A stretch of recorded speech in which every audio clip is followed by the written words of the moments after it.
Destination Bien-être, l'émission qui prend soin de vous avec Aix-les-Bains, Riviera des Alpes. Destination Bien-être, c'est maintenant sur Radio Grand Lac. Départ imminent avec Anaïs.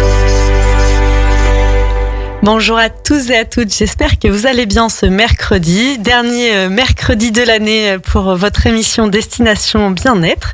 J'ai le grand plaisir aujourd'hui pour terminer en beauté cette année de recevoir Jérôme Poirot. Bonjour Jérôme. Bonjour Anaïs. Jérôme, je te reçois aujourd'hui alors en tant que naturopathe, mais pas que, puisque aujourd'hui tu es aussi le président de l'Omnes. Exactement. Alors pour nos auditeurs qui ne connaissent peut-être pas déjà la naturopathie ou l'Omnes, donc l'Omnes c'est l'organisation de la médecine naturelle et de l'éducation sanitaire. Donc c'est vraiment une référence pour les naturopathes. Voilà, exactement, c'est la principale organisation professionnelle de naturopathes en France et qui représente exclusivement les naturopathes. On représente plus de presque 2000 naturopathes en activité en France, répartis sur tout le territoire et même dans les territoires d'outre-mer. Donc voilà, on va les accompagner tout au long de leur activité professionnelle, du démarrage jusque tout au long de leur vie, notamment par de la formation continue pour qu'ils puissent continuer à monter en expertise. Et puis surtout, on va être garant, je dirais, de la qualité de leur formation initiale, puisqu'on délivre des agréments aux écoles de formation. Et puis tout au long de leur vie, je parlais de la formation continue qui est vraiment, vraiment importante pour maintenir ses connaissances à jour, développer des expertises complémentaires. Et puis aussi, on va leur permettre de ne pas être seuls dans leur activité professionnelle parce qu'on a des délégations qui sont réparties un petit peu partout en France qui leur permettent de rencontrer d'autres naturopathes, de faire du partage de pratiques, d'assister à des conférences, des formations proches de chez eux. Et puis, on va les aider aussi avec on a un certain nombre de commissions au sein de l'Omnes pour que les naturopathes puissent y investir. Je prendrai 2 exemples. On a par exemple la commission recherche qui fait avancer la recherche en naturopathie et puis dans les disciplines qui sont connexes, par exemple tout ce qui va toucher l'alimentation, tout ce qui va toucher la physiologie, l'anatomie. Donc ils peuvent s'y impliquer, faire des travaux de recherche. Et puis on est en lien avec l'international aussi, je pourrais peut-être y revenir. Et puis on a aussi une commission solidarité par exemple. Chaque année on fait des appels à projets et on va financer des projets solidaires en France comme à l'étranger. Donc par exemple on a financé des équipements de bol d'air Jacquier en EHPAD, donc qui sont des appareils qui permettent de favoriser l'oxygénation. On a travaillé aussi à financer des projets de culture de spiruline en Asie. Et puis des projets de dispensaires en France dans les médecines, je dirais, classiques et les médecines non conventionnelles. Ok, donc c'est assez vaste et puis aussi, comme tu le disais, ça permet vraiment de cadrer, de structurer la profession de plus en plus. Peut-être que tu peux nous en dire un peu plus aussi sur les projets qui sont en cours avec la naturopathie, dans cette volonté de plus de structuration et de reconnaissance aussi de cette profession qui est encore méconnue et même. Oui. Oui, tout à fait. C'est vrai que la naturopathie actuellement en France, elle n'est pas réglementée, même si elle est structurée, organisée, notamment par les organisations professionnelles comme l'Omnes, mais aussi par les fédérations d'écoles et les écoles elles-mêmes depuis des dizaines d'années. Donc on n'a pas entendu que la réglementation vienne des pouvoirs publics, on s'est vraiment organisé. On s'est appuyé notamment sur pas mal de textes au niveau européen et au niveau français. Il y a eu en 97 une résolution au Parlement européen pour inciter les États à réglementer les médecines non conventionnelles. Il y a même eu en 2012 par exemple une structure auprès du Premier ministre qui a fait des recommandations pour pouvoir, c'est le Conseil d'analyse stratégique, voilà, je cherchais le terme, qui a fait des recommandations pour mieux organiser, mieux structurer les médecines non conventionnelles en France. Bon, ça n'avait pas donné beaucoup de résultats au niveau des pouvoirs publics, mais on s'en est emparé également au sein de l'Omnes pour pouvoir justement faire ce travail de donner de la qualité à toute la chaîne de la formation initiale jusqu'aux naturopathes en activité.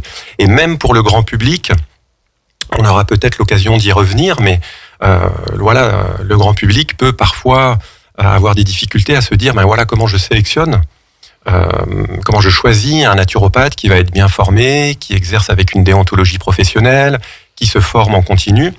Et donc, nous, on a souhaité apporter une réponse depuis plusieurs années à ça. C'est toute la certification qu'on met en place au niveau de l'Omnes. Et puis, on a un site internet qui s'appelle naturopathe.net où on peut retrouver les naturopathes Omnes proches de chez soi. Oui, bien sûr. Donc ça, c'est vraiment important. En effet, on va y revenir dans cette émission, de pouvoir donner un peu une grille de lecture à nos auditeurs sur...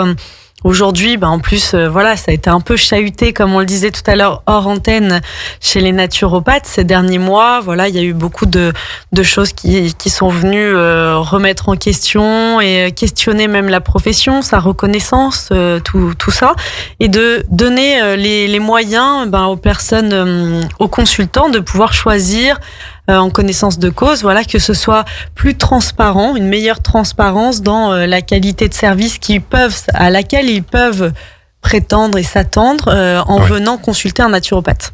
Exactement. Alors c'est vrai que on a été beaucoup chahuté depuis le mois d'août cette année dans les médias, et je dirais, alors on pourrait voir le côté bénéfique des choses. On a parlé de la naturopathie, peut-être que ça va je dirais, mettre une certaine pression sur les pouvoirs publics pour aller réglementer plus rapidement la naturopathie en France.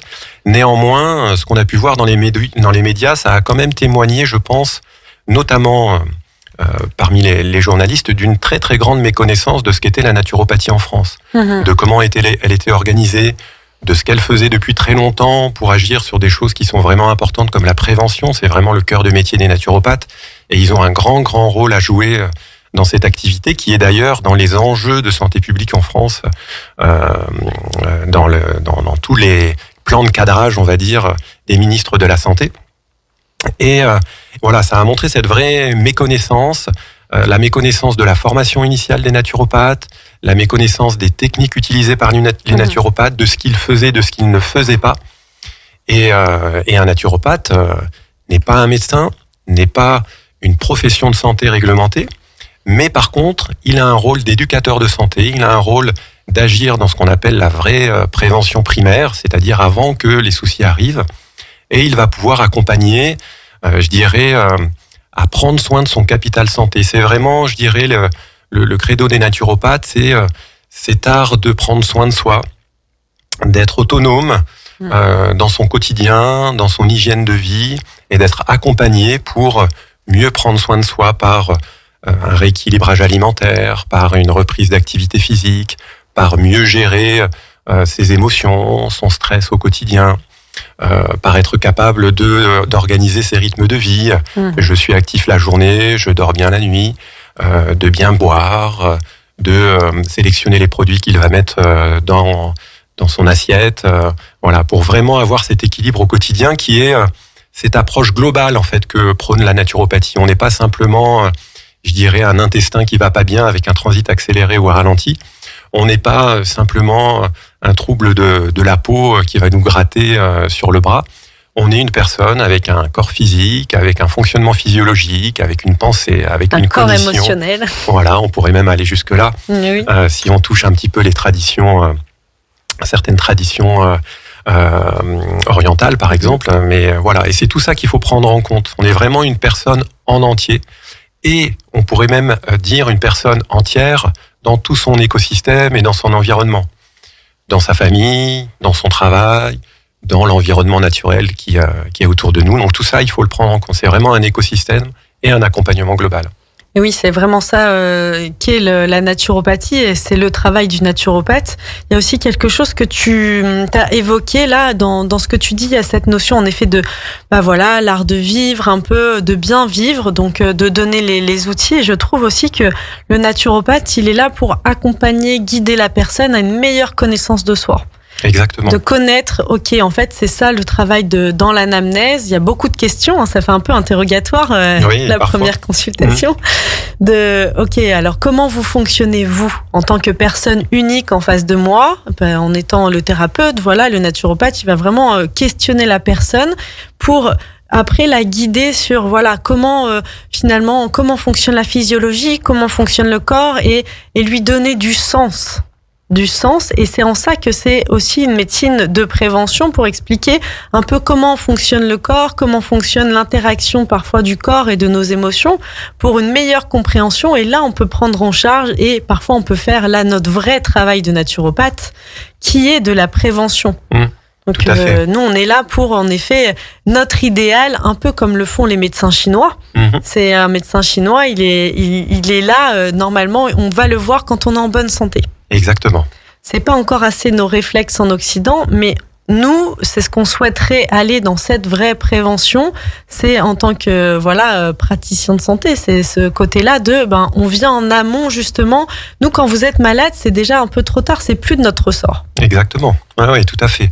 Et d'ailleurs, dans le langage courant, on peut le toucher du doigt. C'est ce lien entre le mental et le fonctionnement du corps.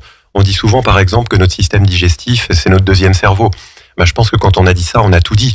On voit bien que quand on a du stress, on digère pas de la même manière. On n'a pas un transit qui se passe de la même manière. Et pareil, quand on va bien, on fait des choix alimentaires qui sont mieux.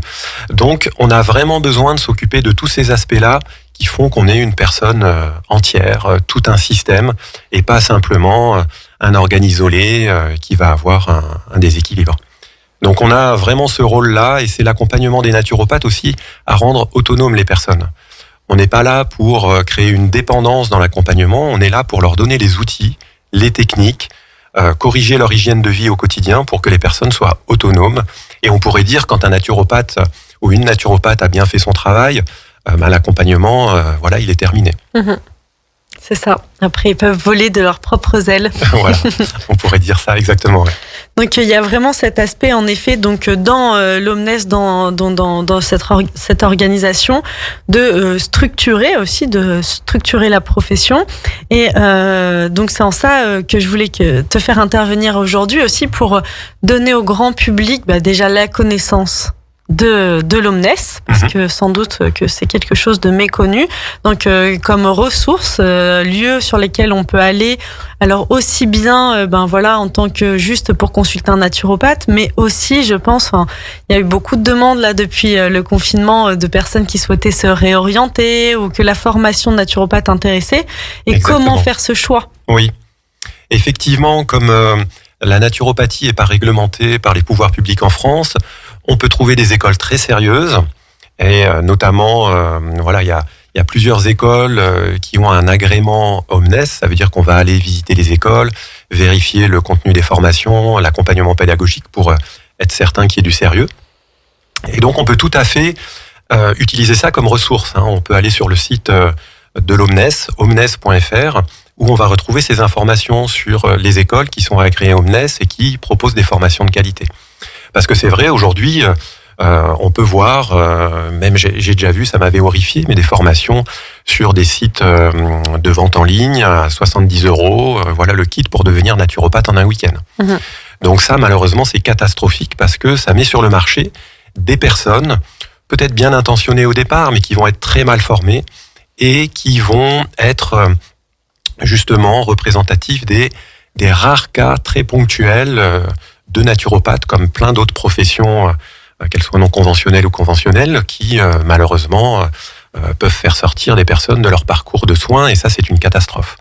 Donc il faut vraiment bien sélectionner les écoles. Alors aujourd'hui, si on devait donner des critères à des personnes qui voudraient s'orienter et se reconvertir dans la naturopathie, c'est de choisir des écoles qui ont l'agrément Omnes, par exemple, et puis qui vont être des écoles qui dispensent un minimum d'heures de formation. Aujourd'hui en France, on part sur 1200 heures minimum de formation, dont la très grande majorité doivent être en présentiel. C'est-à-dire, on est en face à face avec un formateur, une formatrice. En naturopathie, on accompagne l'humain, donc on a besoin d'être en contact physique avec l'humain qui est en face de nous, soit celui qui nous transmet le contenu de la formation, soit dans la pratique clinique, quand on va accompagner des personnes en faisant de la consultation de naturopathie pendant la formation. Donc c'est vraiment essentiel, ça va être ce critère. Je dirais que les écoles qui forment 100% en ligne avec des vidéos que vous regardez à votre rythme, ça paraît pas du tout adéquat. Voilà. Comment on peut pratiquer des techniques manuelles, par exemple comme de la réflexologie plantaire, derrière un écran. comment on va pouvoir accompagner l'humain, vraiment ressentir ce qui se passe dans l'interaction entre deux personnes humaines dans un rendez-vous de naturopathie, si on est face à une vidéo qui se déroule. Voilà, c'est impossible. En tout cas, à titre personnel, ça ne me paraît pas du tout adéquat. Donc ça va être ça. Donc il y a les formations, on peut se former à plein temps en général sur une grosse année de formation, ou on peut se former à mi-temps, et souvent c'est sur 3 années. Et on obtient un diplôme qui reste un diplôme privé, puisque il n'y a pas de réglementation encore en France. Mais voilà, on travaille à ce que ça puisse s'améliorer. Et dans cette, tu dirais que, donc là, tu as parlé du nombre d'heures, mais il y a aussi peut-être le contenu. Est-ce que quand on a ce nombre d'heures, est-ce qu'il y a des sujets pour toi qui te semblent incontournables ou qui ne devraient pas être retirés d'une formation qui pourrait être considérée comme complète ? Alors oui, on aborde des sujets qui sont vraiment divers et variés. Alors on va avoir par exemple des matières comme tout ce qui va être anatomie, physiologie, physiopathologie, ça me paraît essentiel. Tout ce qui va toucher le domaine de l'alimentation aussi, la nutrition, la micronutrition, et je dirais plus globalement ce qui va du champ à l'assiette, c'est-à-dire on pourrait même dire qu'on devrait avoir des notions d'agroécologie, comment on fait pousser des légumes en cohérence avec l'environnement, avec une agriculture biologique par exemple, le bio, de saison, et puis comment on va, préparer les aliments, comment on va les assembler dans l'assiette, comment on va les manger, qu'est-ce que ça va faire d'un point de vue physiologique dans notre estomac, dans notre intestin, et puis après dans le corps. Il va y avoir aussi d'autres matières, tout ce qui va toucher à ce qu'on appelle la phytologie, c'est l'usage des plantes médicinales, quelle que soit leur forme, ça aussi c'est fondamental, les naturopathes sont formés à ça.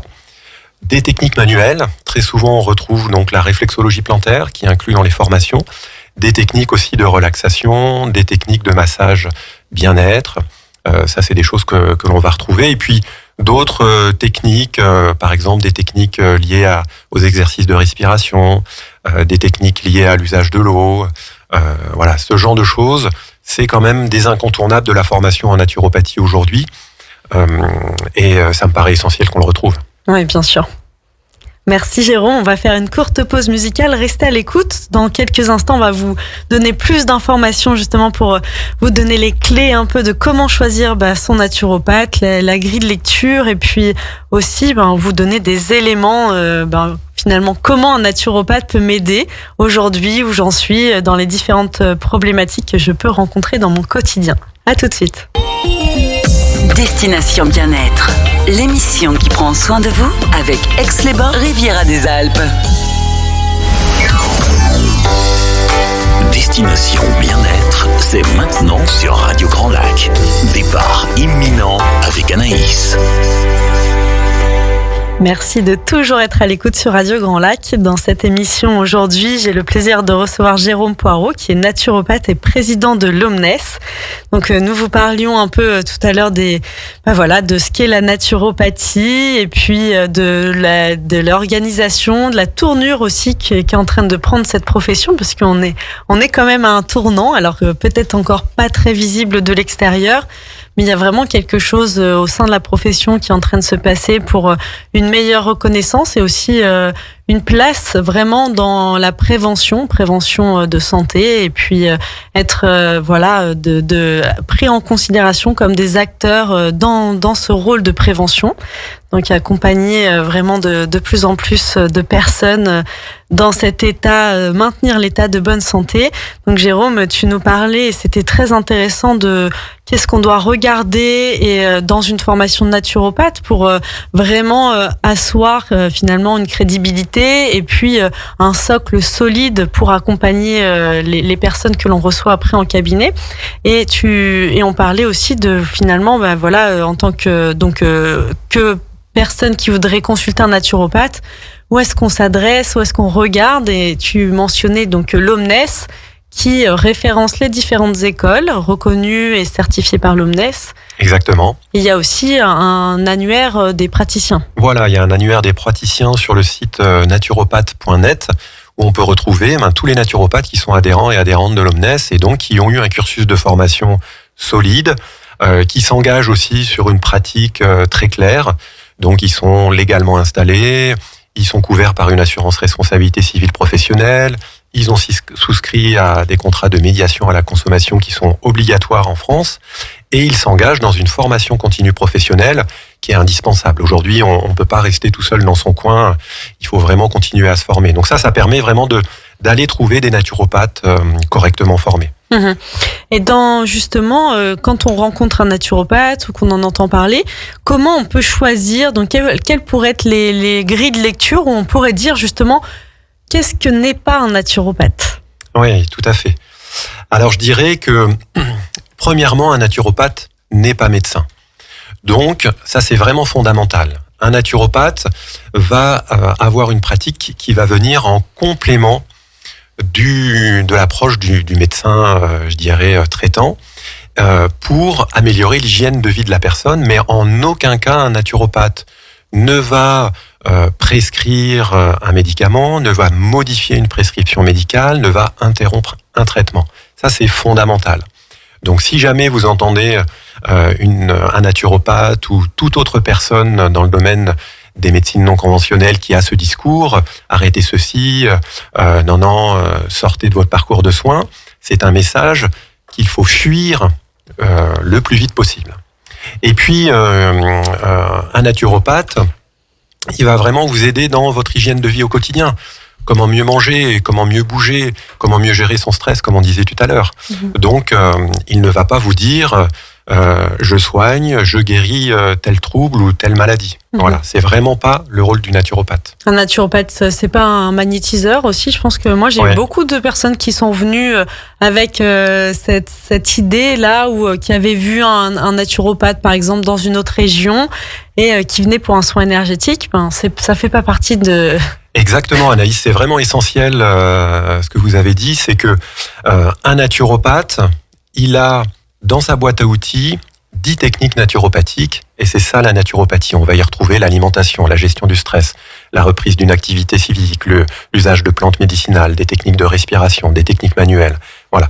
Et le naturopathe, quand il est très clair sur sa pratique professionnelle, il informe la personne qui vient le voir en disant voilà, on fait une consultation de naturopathie, les techniques de soins que je vous propose, les outils, ce sont des outils naturopathiques. Si il utilise d'autres outils, il doit l'informer. Voilà. Je vais utiliser telle technique, ça ne fait pas partie de la naturopathie, mais j'ai été bien formé à cet outil, ça me paraît intéressant dans l'accompagnement que je vous propose. Et c'est fondamental parce que quand on est clair comme ça, on est clair dans sa pratique professionnelle, et puis on rend la pratique de la naturopathie très claire dans l'esprit des consommateurs, des consommatrices. Et ça, c'est essentiel pour que la naturopathie puisse cheminer vers une réglementation, c'est-à-dire qu'elle est claire. Voilà ce qu'elle fait pas. Et c'est pas un amalgame incompréhensible de choses empruntées à tout. À la dernière lecture qu'on a fait à Noël, parce qu'on nous a offert un nouveau livre sur le gratouillis sous le coude. Voilà. Ok, donc comment on choisit son naturopathe ? Alors aujourd'hui, donc pour choisir son naturopathe, déjà on peut aller sur son site internet, voir comment il ou elle se présente. Donc si elle explique clairement comment elle a été formée, où elle a été formée, quelle pratique elle a. Donc tous les naturopathes, on va dire, sont des généralistes de la naturopathie, donc ils sont tous formés aux 10 techniques. Et ils peuvent après avoir une spécialisation, ça va être plutôt quelque chose qui est vraiment personnel. Vous avez des naturopathes qui sont plus spécialisés, par exemple, dans l'accompagnement de la sportive et du sportif, dans l'accompagnement, par exemple, de la parentalité, de l'enfant, dans la gestion du stress, des choses comme ça. Donc on peut regarder aussi si le naturopathe a une spécialité dans quelque chose qui nous intéresse. Mais on va se dire, surtout, il va m'accompagner, ce naturopathe, à rééquilibrer mon hygiène de vie pour que je me sente mieux dans mon corps, dans ma tête. Donc on regarde son site internet, on voit clairement il indique son parcours.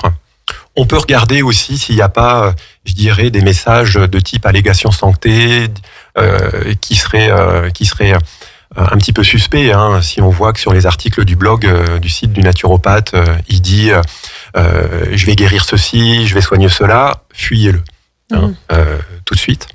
Et puis, on peut regarder ce qu'il met en avant. Est-ce qu'il met en avant, par exemple, qu'il est adhérent d'une organisation professionnelle, par exemple l'Omnes ? Ça, c'est un gage de qualité aussi. Et puis, on peut mettre en avant un petit peu les différents événements auxquels il peut participer. Et si c'est un ou une naturopathe, où c'est facile de la rencontrer, de le rencontrer. On voit qu'il organise des choses avec d'autres partenaires qui sont aussi des partenaires bien connus. Voilà, ça peut être des structures publiques, ça peut être des structures du bien-être, ça peut être, voilà, ça montre qu'il est inséré dans un écosystème, qu'il n'est pas seul dans son cabinet à faire n'importe quoi. Il y a aussi, je trouve, l'importance parfois de la clarté du déroulé d'une séance, parce que parfois ça peut faire un peu peur aussi, on ne sait pas trop à quoi s'attendre en tant que personne, en tant que consultant. Donc le déroulé d'une séance, la première séance déjà qui est incontournable, à laquelle tous les naturopathes sont formés, c'est le bilan. Exactement. Donc, et ce bilan, en général, le naturopathe ou la naturopathe prend du temps. Ça va durer entre 1 heure et 1 heure et demie, ce premier rendez-vous. Donc, on prend le temps de poser les choses, d'aller explorer vraiment en détail le parcours de vie, les antécédents médicaux, les différents déséquilibres. Voilà, ça, c'est fondamental. Et je dirais, il ne faut pas hésiter à questionner le ou la naturopathe quand on l'a au téléphone la première fois pour prendre rendez-vous. Justement, expliquez-moi un petit peu comment va se dérouler la séance. Et comme ça permet aussi peut-être soi-même de se rassurer quand on ne sait pas bien quelles sont les techniques qui seront utilisées derrière. Oui, c'est une bonne idée ça, le côté du premier contact téléphonique. Et il y a aussi le bouche à oreille aujourd'hui. Peut-être que dans votre entourage, c'est comme une pratique qui est de plus en plus répandue, d'aller voir un naturopathe, un ostéopathe, ou même de demander à votre ostéopathe, à votre kiné, est-ce qu'il y a quelqu'un qui peut vous référencer dans son entourage? Ça peut aussi être une idée, une piste pour trouver la personne qui vous convient. Exactement. Donc le bouche à oreille est important. Donc pas hésiter à questionner ces autres praticiens qu'on va voir. Et puis c'est important aussi que le naturopathe s'inscrive, je dirais, dans une démarche plurielle, pluripraticien. C'est-à-dire que le naturopathe il soit conscient de ses limites, des limites de ses connaissances ou des limites de ses propres limites. Voilà, je souhaite accompagner tel type de personnes, mais pas d'autres personnes. Et dans ce cas-là, je réoriente. Et ça, c'est aussi fondamental. Donc, je réoriente, bien sûr, quand c'est nécessaire, chez le médecin traitant, mais aussi chez l'ostéopathe, le chiropracteur, l'éthiopathe, le kiné, la sophrologue, etc. Voilà, pour vraiment avoir cette approche globale. Oui. Est-ce que tu peux nous citer les 10 techniques, justement, parce que les personnes, donc tu les as un peu... t'en as abordé quelques-unes quand tu as présenté les fondements de la formation de naturopathie, mais les 10 techniques naturopathiques, voilà ce qui fait partie un peu de notre boîte à outils en tant que naturo. Oui, alors on parle historiquement de 3 techniques majeures, et puis de 7 techniques mineures. Alors ça, c'était un peu l'historique. On va dire, dans un monde idéal, les naturopathes qui nous ont précédés pouvaient s'appuyer uniquement sur les 3 premières techniques pour rétablir le terrain, justement, qui est fondamental. Alors on retrouve là-dedans l'alimentation, tout ce qui va toucher la nutrition, la micronutrition.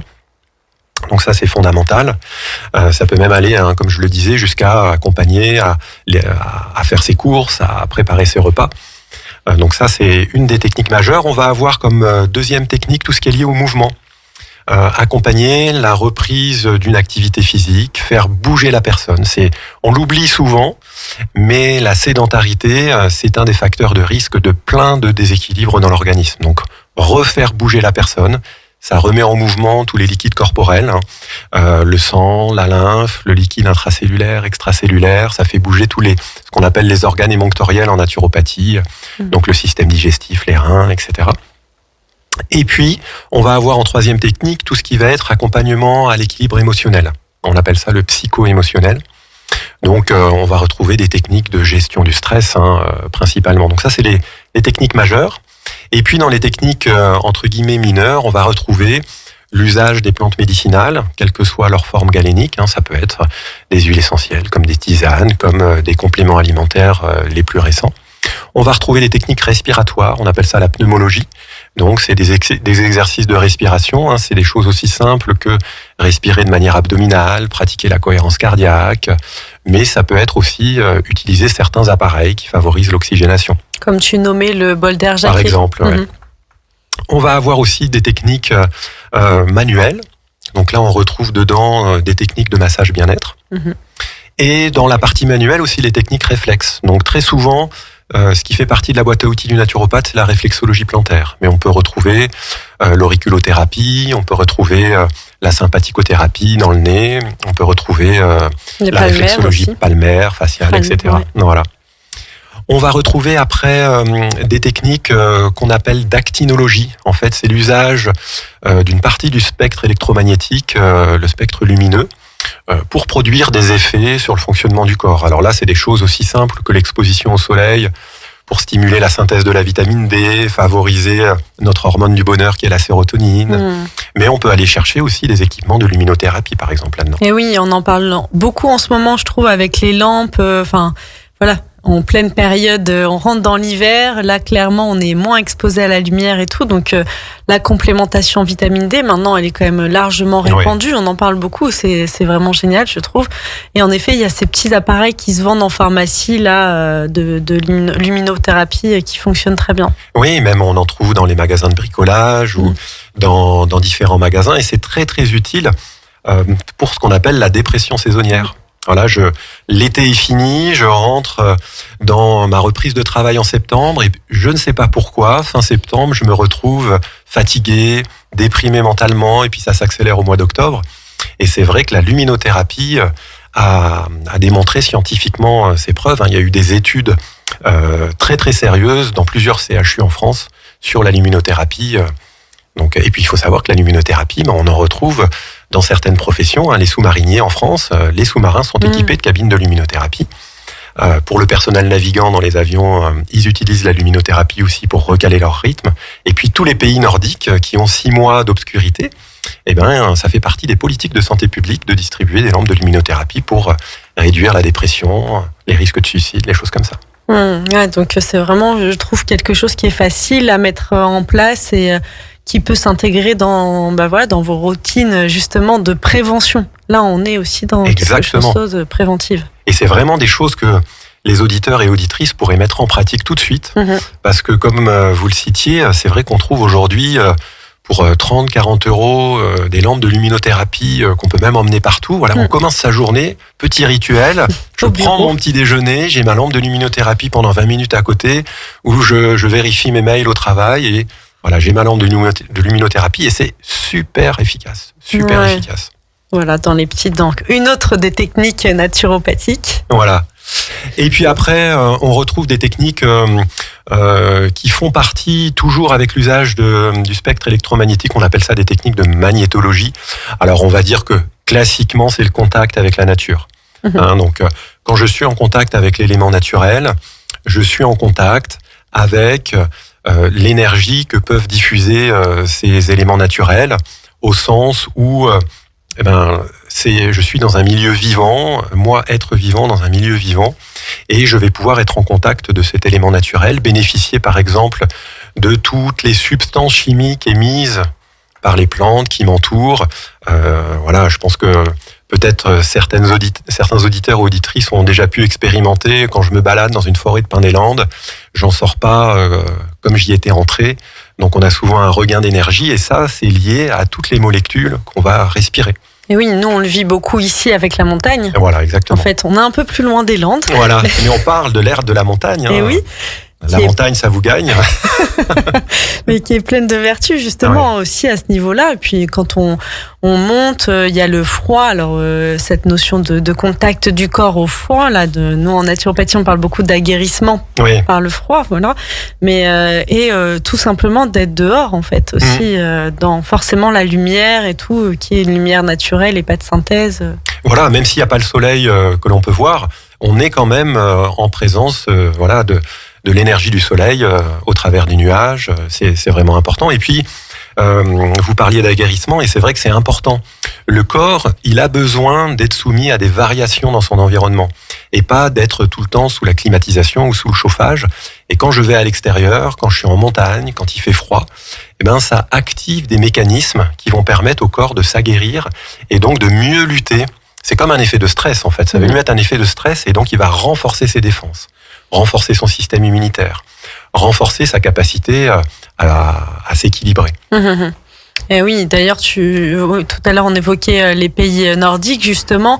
Il y a eu des images comme ça d'enfants, de petits bébés qui étaient bien couverts, mais faisaient la sieste dehors. D'accord.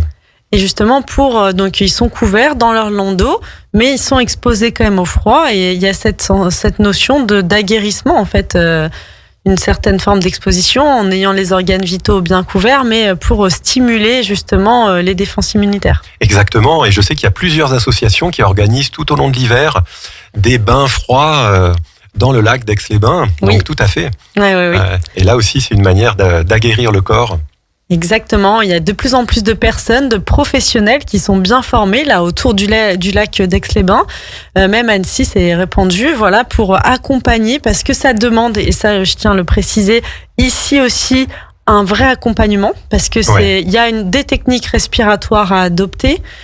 Sur lesquelles on doit s'entraîner avant de rentrer dans l'eau froide, et surtout, il y a des techniques pour se réchauffer derrière. Ouais. Donc ça nécessite ne le faites pas seul. C'est important de le faire à plusieurs ou d'avoir quelqu'un qui vous guide. Et c'est une expérience vraiment exceptionnelle, mais qui mérite d'être encadrée. Voilà, tout à fait. Non, c'est important. Donc voilà, je sais plus, on était dans les techniques, donc il y avait on parlait de magnétologie. Ouais, magnétologie.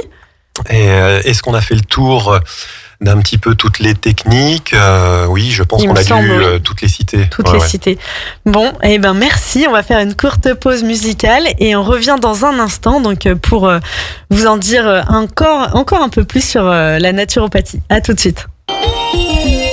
Destination Bien-être, l'émission qui prend soin de vous avec Aix-les-Bains, Riviera des Alpes. Destination Bien-être, c'est maintenant sur Radio Grand Lac. Départ imminent avec Anaïs.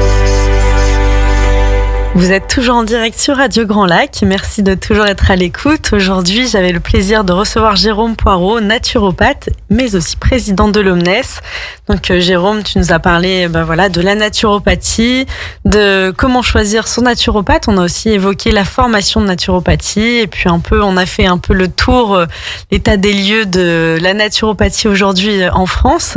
Et j'avais à cœur que tu te présentes quand même, que tu parles un peu de toi, de ton parcours et de comment tu en es arrivé ici aujourd'hui. Alors c'est vrai, on est rentré dans le vif du sujet tout de suite. Alors moi, ça a été clairement une reconversion professionnelle. Moi, j'ai eu une formation d'ingénieur à la base. Donc j'ai travaillé dans diverses entreprises et j'ai terminé chez un grand opérateur télécom sur mon dernier poste salarié. Et en fait, moi, la naturopathie, je l'ai découverte avec l'arrivée de mes enfants. J'en ai 3. Et donc, quand on est parent, il y a beau avoir plein de livres sur la parentalité, c'est une redécouverte à chaque fois. Et je me suis posé donc les questions, comment je peux les accompagner au mieux dans leur développement pour qu'ils mangent bien, qu'ils bougent bien, qu'ils dorment bien. Et puis, comme tout parent, on se pose les questions sur les petits bobos du quotidien, qu'est-ce que je peux faire ? Est-ce qu'il n'y a pas des choses, justement, en prévention qu'on peut faire ? Et c'est comme ça que, petit à petit, j'ai commencé à découvrir un certain nombre de techniques naturopathiques sans savoir que c'était la naturopathie. Donc, de lecture, en stage, en petite formation, j'ai commencé à rassembler ces pièces et puis à découvrir que ça faisait partie de la naturopathie. Et puis, à un moment donné, je me suis dit que j'avais envie d'aligner à la fois mes envies personnelles et puis mon projet professionnel. Et je me suis dit, quoi de mieux que finalement devenir naturopathe ? Et je me suis dit, si tu as quand même déjà des connaissances, mais si tu veux vraiment pratiquer ce métier, cette profession, il faut te former. Et donc j'ai arrêté mon activité, j'ai repris une formation dans une école sur Lyon. Et je me suis formé à la naturopathie pour faire ce changement. Et tout de suite après ma formation, je me suis installé en cabinet libéral. Mais j'avais quand même en tête dès le départ de pas faire que de l'activité en libéral. Je m'étais dit, pendant ma formation, je veux transmettre aussi ce que j'ai appris. Et donc pour moi, la formation, c'était quelque chose dès le départ qui devait être présent dans mon activité professionnelle. Donc j'ai commencé à faire de la formation pour le grand public, sous forme d'ateliers, sous forme de conférences. Et puis petit à petit, j'ai intégré aussi des structures de formation en naturopathie. Donc, je suis formateur dans une école de naturopathie à Lyon. qui s'appelle l'Arbre Rouge. Et voilà, je voulais transmettre au plus grand nombre ce qui fait la naturopathie, et pour qu'il y ait vraiment une diffusion de ce savoir, de ces connaissances, et qu'il y ait beaucoup de monde qui puisse être accompagné. Et il y a aussi un élément important dans ton parcours, il y avait aussi cette volonté quelque part, tu as toujours été très actif aussi dans la structuration, en tout cas tu as toujours suivi de très près aussi tout ce qui était au niveau législation, tout ça, de ce qui se faisait, de comment ça bougeait, et je pense que c'est aussi en lien avec aujourd'hui ton poste. Alors c'est vrai. Donc aujourd'hui, je suis président de l'Omnes. Bon, c'est une activité bénévole, mais qui me tient vraiment à cœur. Et dès que j'ai commencé mon activité, j'ai adhéré à l'Omnes. C'était vraiment un acte militant au départ. Je me suis dit, voilà, je viens de me former, je débute mon activité. C'est un beau métier, j'ai envie qu'il soit reconnu, et surtout, j'ai envie que les naturopathes puissent vivre dignement de leur activité. Mmh. Ce qui est aujourd'hui, malgré tout, pas forcément systématiquement évident. On est quand même dans une profession donc qui n'est pas réglementée, et comme toute création d'entreprise et d'activité, il faut se donner au minimum 3 ans pour faire un point après son lancement d'activité. Donc ça me tenait à cœur. Donc j'ai participé assez rapidement à co-organiser les rencontres de l'Omnes qui se faisaient sur Lyon, pour rencontrer d'autres personnes, pour échanger de la pratique, pour se former ensemble. Et puis après, j'ai voulu donner encore plus de mon temps, donc j'ai rejoint 2 commissions à l'Omnes, la commission référentiel métier, et ça a abouti à la création du premier référentiel métier des naturopathes Omnes, qui a été publié en 2021, et puis la commission recherche, parce que ça me paraît essentiel que la naturopathie en France s'appuie sur des bases scientifiques solides. Et on l'oublie souvent. La naturopathie, on parle de médecine traditionnelle occidentale ou de médecine traditionnelle européenne. C'est pas parce qu'elle est traditionnelle qu'elle ne se base pas sur la science. Et aujourd'hui, notamment grâce aux collaborations qu'on a menées avec la Fédération mondiale de naturopathie, la WNF, on a pu faire un gros travail avec un document qui s'appelle le HTA. Globalement, ça veut dire l'évaluation technique, santé et sécurité de la naturopathie, qu'on a publié, que la WNF a publié en 2021. Et dedans, on a listé plus de 2000 études scientifiques revues par les pairs qui valident nos pratiques, nos outils, nos démarches d'accompagnement, et plus de 300 études cliniques. Mmh. Aujourd'hui, la naturopathie, c'est pas quelque chose de franco-français. Elle est pratiquée dans plus de 108 pays par plus de 110 000 praticiens dans le monde. Donc d'ailleurs, c'est pour ça que l'OMS l'a classée parmi les 3 principales médecines traditionnelles dans le monde, avec la médecine traditionnelle chinoise et avec la médecine traditionnelle ayurvédique. Et oui, et en même temps, comme là tu évoques les 108 pays, et il y a une grande inégalité de la façon dont cette profession est reconnue et pratiquée, et même dont les praticiens sont formés à travers le monde. Il suffit de passer la frontière franco-suisse, et une fois qu'on est en Suisse, les naturopathes passent un diplôme fédéral et sont professionnels de santé. On passe la frontière franco-allemande, et on a les Heilpraktiker, qui sont les naturopathes allemands. C'est un diplôme d'État. Ils sont inscrits dans le parcours de santé, pris en charge par l'assurance maladie. C'est pas le cas du tout en France.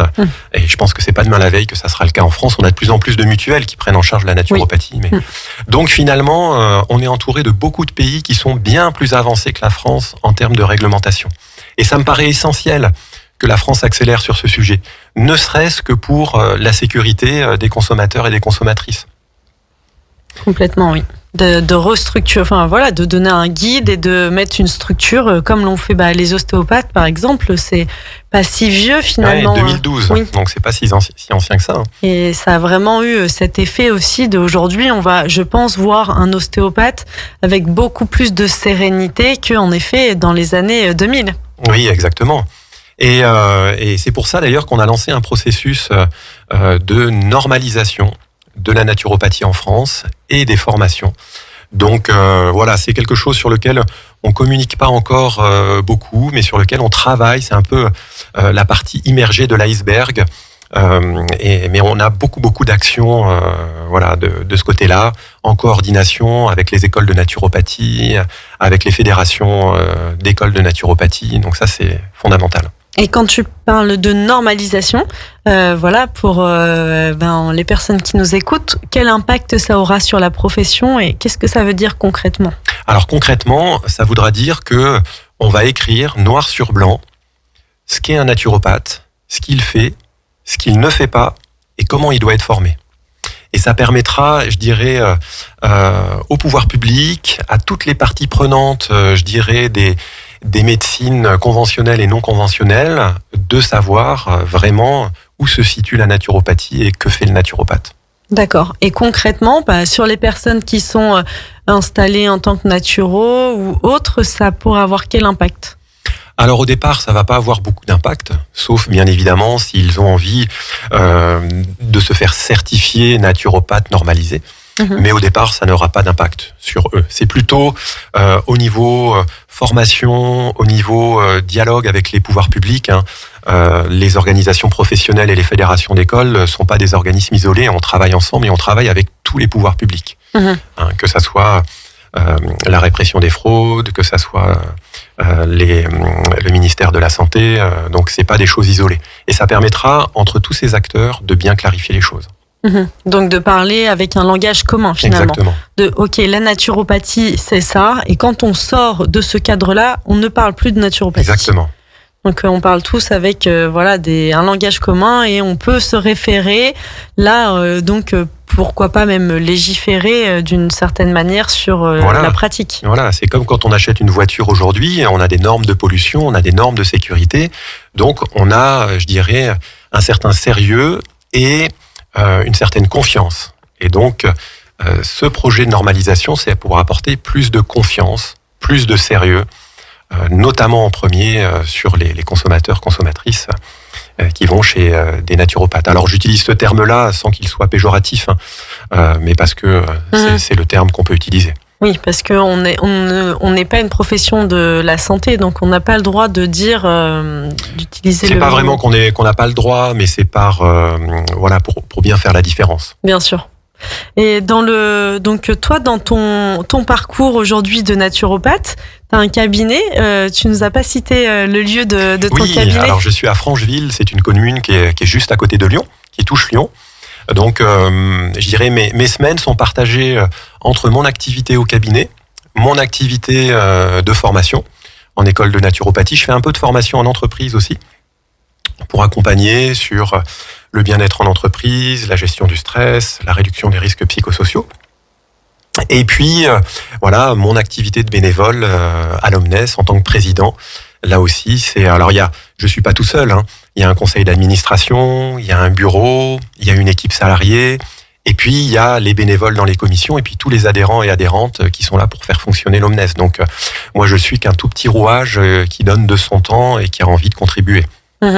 Et dans ta pratique au cabinet, toi justement tout à l'heure tu parlais en fonction de certains naturopathes des spécificités de chacun. Toi, de quoi sont constitués aujourd'hui tes accompagnements ? Alors moi je me suis spécialisé, on va dire, dans 2 domaines principaux. L'accompagnement de la femme en naturopathie, parce que c'est un sujet qui m'a toujours passionné depuis l'arrivée de mes enfants. C'est un univers que j'ai découvert, on va dire, alors bizarrement, c'est la parole d'un homme là, mais j'ai découvert ça avec l'arrivée de mon fils, mon premier enfant. Tout ce qui est grossesse, troubles du cycle, je n'en avais jamais pris conscience avant, contraception, et donc je me suis dit, ça c'est un domaine qui m'intéresse. Je pense avoir une part de féminité assez développée. Et je me suis dit, je vais faire aussi mon mémoire de naturopathe sur le sujet.